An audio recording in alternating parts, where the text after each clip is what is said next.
Brevísimo, un programa radial dedicado al relato corto, letras, autores y viajes que nos hacen soñar en pocas palabras.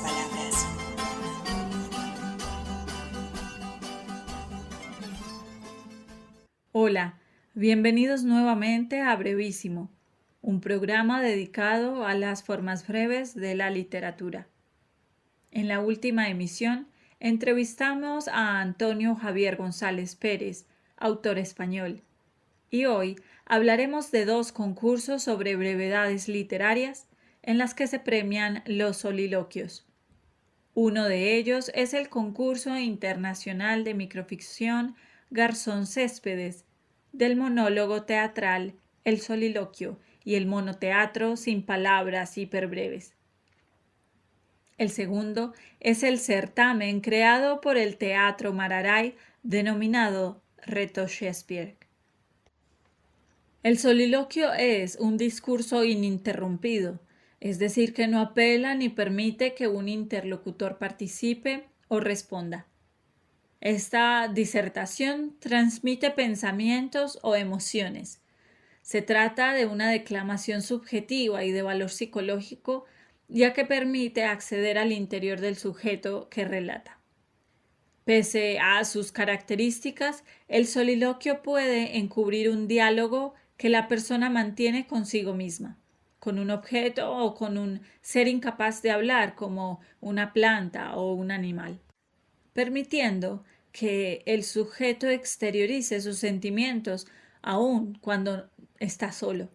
Este recurso literario utilizado en el teatro es un discurso que revela los pensamientos, motivaciones o planes internos de un personaje, a partir de una combinación de las palabras latinas solo, que significa para sí mismo, y loquor, que significa yo hablo.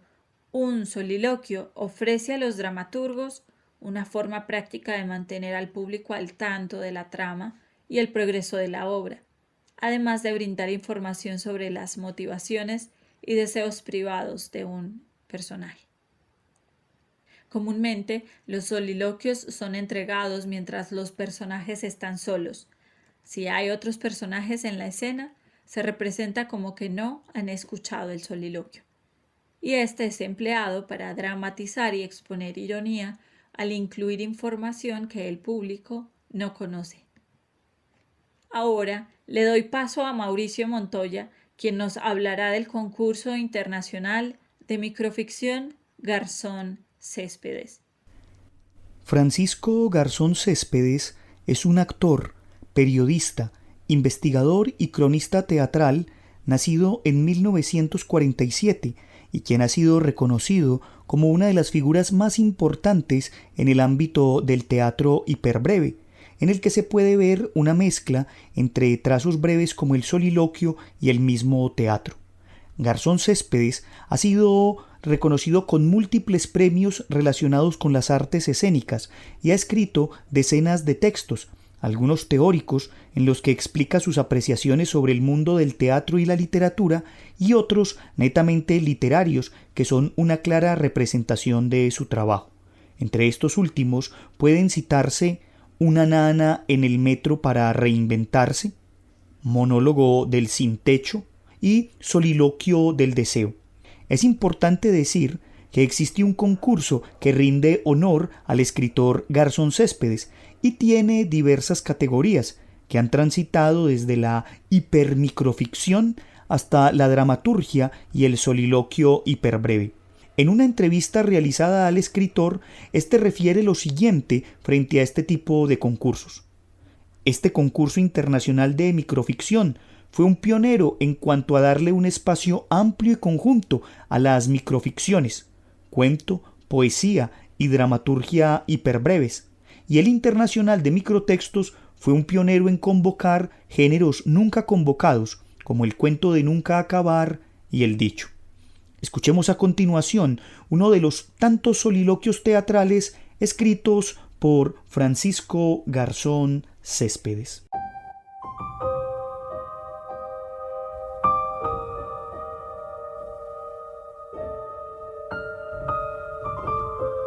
Soliloquio femenino. Ejercicio teatral modular hiperbreve. Texto inédito. De Francisco Garzón Céspedes. No solo están locos los halcones, también enloquecen las palomas. Ayer cumplimos un mes de mudanza juntos. En la mañana, antes de salir hacia la oficina, me pegaste brutalmente para que no fuera a trabajar, para que dejara el trabajo, para que no saliera sola. Cuando me pegaste por primera vez, me sorprendiste como el halcón a la paloma. Una paloma tiende a negarse a sí misma que los halcones existen. Cumplí tu voluntad. Por teléfono renuncié al trabajo porque tenía que volar. No comprendían. Colgué. Lo que sí hice fue salir sola, aletear hasta...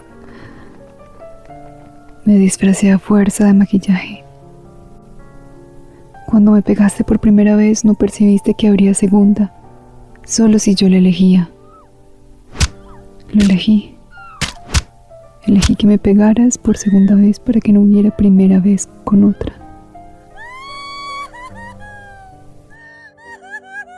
Ni tercera conmigo.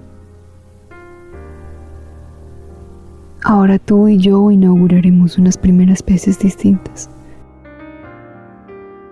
Yo, la primera en que mutilaré. Tú, la primera en que serás mutilado. No van a ser tus ojos, ni tus piernas, ni tu pene. Voy a cortar tus manos, las manos que golpean. Para eso te drogué. Para eso te drogué. Até, amordacé. A mediodía compré el hacha. Algo se sorprendió el vendedor, pero son tiempos de crisis. Le expliqué de la leña y de las raíces que degeneran y no crecen hacia adentro, bienhechoras, sino destruyen afuera. No añadí. Destruyen afuera como dinamitan las nubes los halcones al volar. Quise decirle que el hacha iba a ser como otra ala de una paloma que...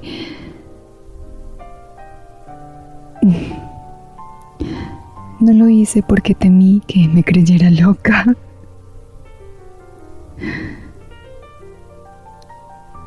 Te cortaré las manos.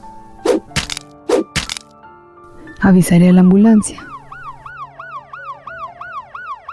Y me marcharé.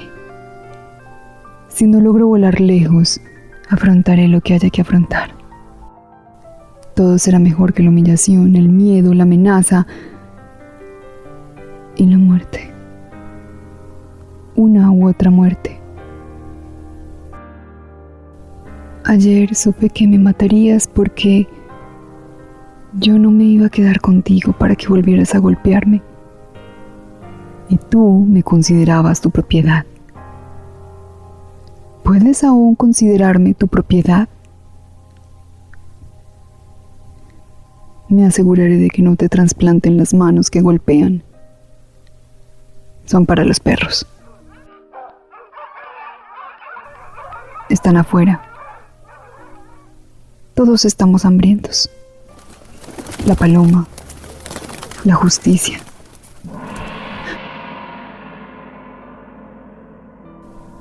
También está hambrienta mi tercera ala. También está hambrienta el hacha.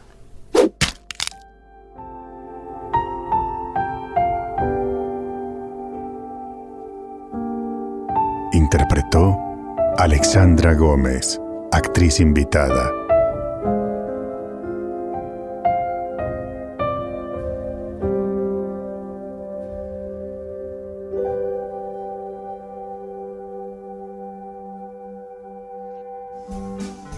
Usted está escuchando Brevísimo, un programa para gente de pocas palabras. El cariñito mío se me va despedazando con el silencio y con el frío. Yo me abro en mil pedazos.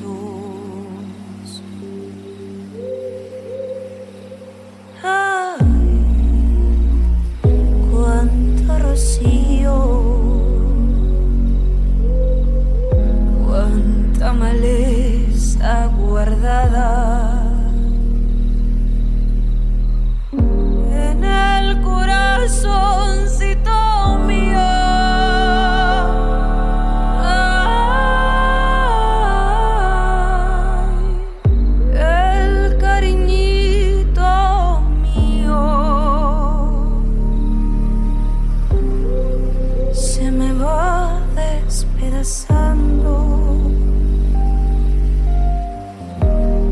Con el silencio y con el frío.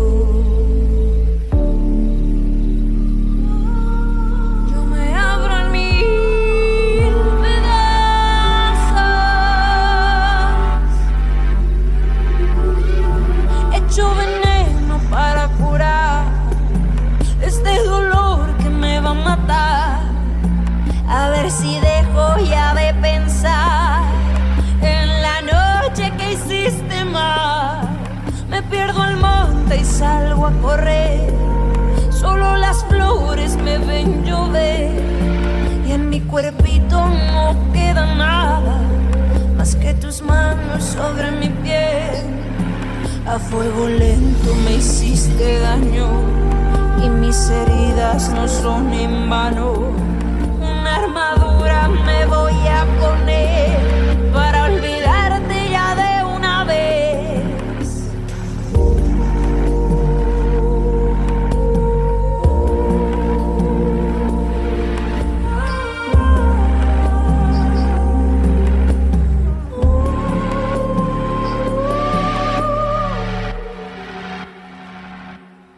Escuchábamos el sencillo Maleza de Bicha, una artista emergente de pop alternativo de la ciudad de Medellín, quien nos quiso acompañar en esta emisión con su voz para compartirnos parte de su proceso creativo.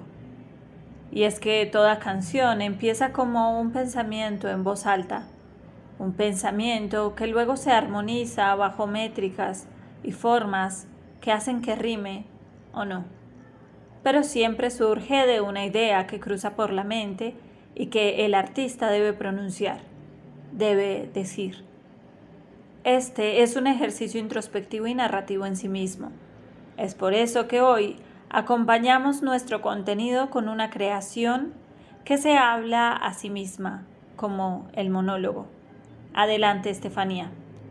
Maleza es una canción que antes de ser concebida como canción, fueron frases que empecé a recitar cuando estaba mirando las montañas que hay frente a mi casa.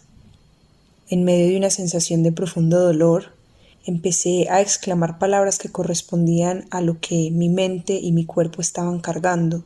Había una necesidad de decir lo que tenía en mi cabeza y consagrarlo en una canción que no tiene una estructura convencional de estrofa, coro, estrofa, puente y coro, como se encuentra en muchas canciones. Tampoco sentía la necesidad de que las frases rimaran, porque en realidad Maleza es una conversación conmigo. Como hemos visto, el tema de hoy definitivamente conecta a la literatura con otras dimensiones, con la música y el teatro. Andrés, profundiza por favor en esta relación. A finales de la Edad Media, el monólogo era un tipo de poema cómico y el actor representaba personajes estereotipados o personajes tipo, como el charlatán, el fanfarrón o el amante. El monólogo era considerado uno de los 4 grandes géneros cómicos, junto al sermón jocoso, la bufonada y la farsa. En el ámbito de la literatura, el monólogo será utilizado con gran énfasis debido a la tendencia de los escritores de escribir en primera persona como resultado de la crisis de identidad del sujeto contemporáneo. Crisis que podemos asociar con la caída de los grandes relatos, con la muerte de Dios anunciada por Nietzsche, todos estos típicos andamios de la identidad. Para Valles y Álamo, el monólogo es un discurso directo en el que un personaje no se dirige a un interlocutor material, sino que habla, soliloquio o piensa, monólogo interior, para sí mismo, manifestando sus pensamientos y sentimientos más íntimos con autenticidad y desinhibición. El soliloquio, como se acaba de mencionar, es un tipo de monólogo externo que cuenta con un interlocutor presente. El emperador filósofo Marco Aurelio escribió soliloquios como el siguiente: de mi bisabuelo heredé la costumbre de no discutir en público y de frecuentar a las mejores maestras y maestros, consciente de que en tales asuntos no conviene reparar en gastos. Si bien el monólogo se manifiesta principalmente en el teatro, la poesía y la novela, también lo podemos encontrar en el microcuento. Escuchemos un microcuento de Andrés Neumann titulado Monólogo de un monstruo, de su libro Hacerse el muerto. Uno no decide matar a un niño. Uno, como mucho, decide que aprieta los dientes o contrae los músculos, que apunta la cabeza o baja el cañón, que abre la mano o mueve un poco el dedo índice, nada más. Después, las consecuencias llegan todas al mismo tiempo. No me parece lógico. Uno piensa que es capaz de hacer algo y lo hace. Es una comprobación, no un acto en contra de nadie. La gente se equivoca cuando empieza a imaginar motivos. La destrucción es un objetivo en sí, una misión solitaria, no tiene qué ni quién. Es algo extrañamente posible, y su propia posibilidad te convence. En la vida es difícil hacer cosas. Todos deseamos lograr lo que nos proponemos. Yo tenía un propósito y lo cumplí. A lo mejor me equivoqué de propósito, pero no me equivoqué cumpliéndolo. Es una diferencia sutil que no todos entienden. Yo decidí obedecer un impulso, pero en ningún momento recuerdo haber aceptado los efectos de ese impulso. Encuentro desproporcionado que se desencadenen tantos hechos a la vez, bajo el aspecto de uno solo. Para que fuéramos responsables de nuestros actos, lo justo sería que se nos solicitase aprobación uno por uno. La realidad debería preguntarnos: ¿aceptas hacer este movimiento? Bien. ¿Y ahora? ¿Estás de acuerdo en que tu movimiento cause este otro? Bien. ¿Y ahora? ¿Estás dispuesto a que el segundo movimiento provoque estas reacciones? Y así sucesivamente. No eludo en absoluto mis responsabilidades, solo distingo sus partes. Una curiosidad no es lo mismo que una decisión. Un impulso no es lo mismo que una sentencia. La ansiedad no es lo mismo que el odio. Por no tener en cuenta estos matices, hice lo que hice. Hablo con el corazón. Si en ese momento hubiera sabido que el niño caería de verdad, jamás habría apretado el gatillo. De lo demás me hago cargo.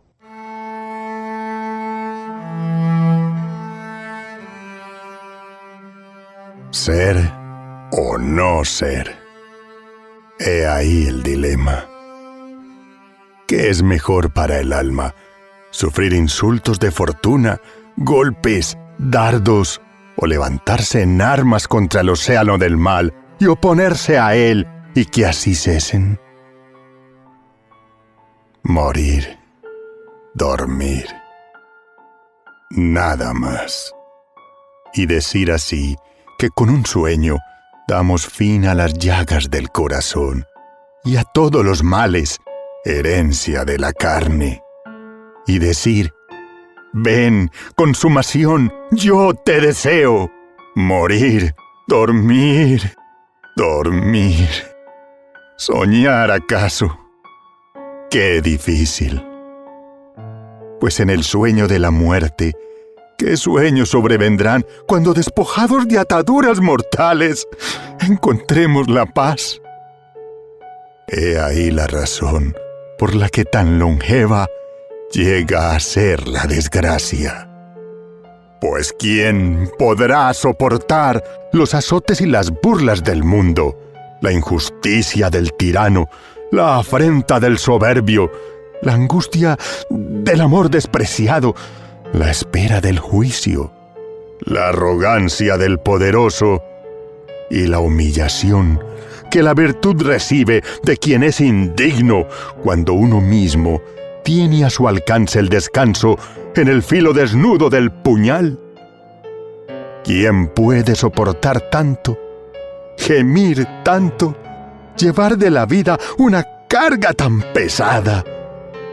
Nadie, si no fuera por ese algo tras la muerte, ese país por descubrir, de cuyos confines ningún viajero retorna, que confunde la voluntad, haciéndonos pacientes ante el infortunio, antes que volar hacia un mal desconocido.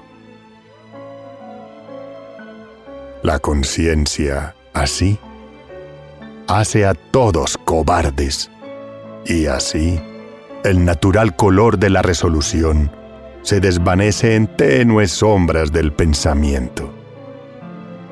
Y así, empresas de importancia y de gran valía llegan a torcer su rumbo al considerarse para nunca volver a merecer el nombre de la acción.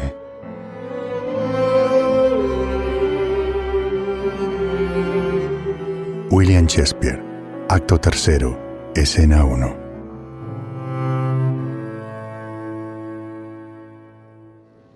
Escuchábamos en la voz de Edwin Solórzano el monólogo de Hamlet, una obra escrita en primera persona, de las más influyentes de la literatura inglesa y con un extenso número de apreciaciones, análisis y comentarios críticos. El monólogo de Hamlet ocupa desde 1600 el sitio mayor en el teatro occidental. Se habla de Hamlet, príncipe de Dinamarca, como el paradigma de la duda y de la indecisión, y de que éstas serían las marcas esenciales de su carácter. El aplazamiento de la venganza por la muerte de su padre es uno de los temas que ocupan la atención de los lectores y espectadores, y que Mario Yepes Londoño, maestro de arte dramático, trabaja en su texto Hamlet, en el principio de la modernidad, el juicio al rey. A continuación, un fragmento de uno de sus ensayos. Pero no es lo mismo la duda que la indecisión. La duda es la virtud de la razón, de aquella que no se satisface con la fe ni se deja enredar a perpetuidad en las trampas de la propia ideología. El que duda no es necesariamente indeciso. Puede perfectamente arribar a conclusiones para la acción justa, incluso cuando ésta parece para otros impulsiva, cuando el personaje alcanza la convicción. Que Hamlet duda, creo que es evidente en ciertos momentos cuando el texto es explícito. Que se halla perpetuamente indeciso, lo dudo. Con respecto a lo que representa la obra de Hamlet para el teatro, consideramos oportuno comentar que un soliloquio es un discurso a manera de diálogo interior que mantiene una persona consigo misma, como si pensase en voz alta. Este concepto está asociado al monólogo, que es el diálogo teatral sin respuesta verbal del interlocutor. José Luis García Barrientos, teórico del teatro y doctor en filología, expresa que aunque es muy corriente confundir monólogo con soliloquio, la diferencia conceptual es clara. En el monólogo habla solo un personaje. En el soliloquio, un personaje habla solo. La convención teatral del soliloquio consiste en que el personaje diga en voz alta lo que normalmente pensaría sin hablar, y delibere los secretos más adentrados ante una muchedumbre como si no hubiera nadie. Para darse cuenta de lo que esto significa, hay que imaginar lo que es una función en el tiempo de Shakespeare. En la obra Hamlet, la escena 4 dicta: Hamlet dirá este monólogo creyéndose solo. Ofelia, a un extremo del teatro, lee: ser o no ser. He aquí la cuestión. Así inicia esta escena. A continuación, hablaremos sobre un concurso de soliloquios para aficionados, el reto Shakespeare, que se inspira en la obra de este autor y es organizado por el Teatro Mararay, que espera con esta iniciativa acercar de nuevo el teatro a sus públicos y volver a imaginar los mundos posibles de este arte dramático. El Teatro Mararay, ubicado en la ciudad de Medellín, está conformado por un colectivo de artistas, actores, que buscan crear y promover el arte desde diferentes estéticas, conceptos y puestas en escena. Así, el reto Shakespeare es una de las iniciativas que, según los realizadores, busca apoyar el teatro aficionado desde casa, con la grabación de un monólogo del dramaturgo. Para quienes desean participar, las bases del concurso se traducen en los siguientes momentos. Se debe escoger un soliloquio de William Shakespeare, memorizarlo, buscar un vestuario apropiado, grabar el video y enviarlo a Teatro Mararay. Los premios para los ganadores son entradas para diferentes teatros de la ciudad y talleres de técnica vocal, expresión teatral e iniciación a Shakespeare, los cuales son acompañados por artistas profesionales. Usted está escuchando Brevísimo. Lo bueno, si breve, 2 veces bueno. A continuación escucharemos en voz de Edwin Solórzano el texto invitado El modelista, de Carlos Mario Garcés. El modelista.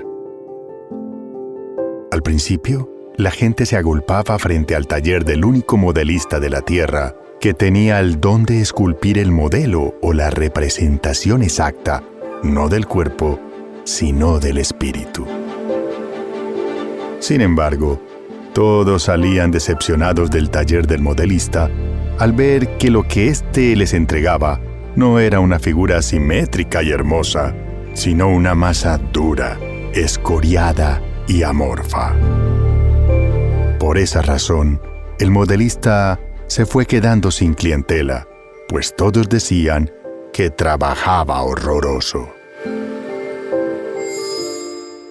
Carlos Mario Garcés. Cuentos breves de la vigilia y lo fantástico.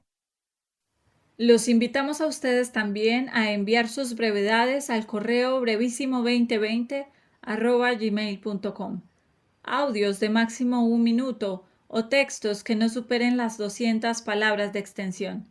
Síganos en nuestras redes sociales, Facebook, Instagram y YouTube como Brevísimo 2020. Mi nombre es Erika Arango. Agradezco a quienes me acompañaron en la mesa: Alejandra Cardona, Álvaro Tangarife, Andrés Correa, Mauricio Montoya y a Edwin Solórzano, quien desde su estudio de voces Alas produce audios para este programa. Pueden escuchar más de sus trabajos en el podcast Al Aire, Crónicas, Cuentos y Relatos. Agradecemos a todos ustedes por sumarse y acompañarnos, a la Universidad Nacional por este espacio que nos brinda y a Jorge Benjumea en el máster. Acompáñennos en nuestro próximo programa, donde nos acercaremos al soliloquio como trazo breve. Hasta pronto. Brevísimo, un programa radial dedicado al relato corto, letras, autores y viajes que nos hacen soñar en pocas palabras.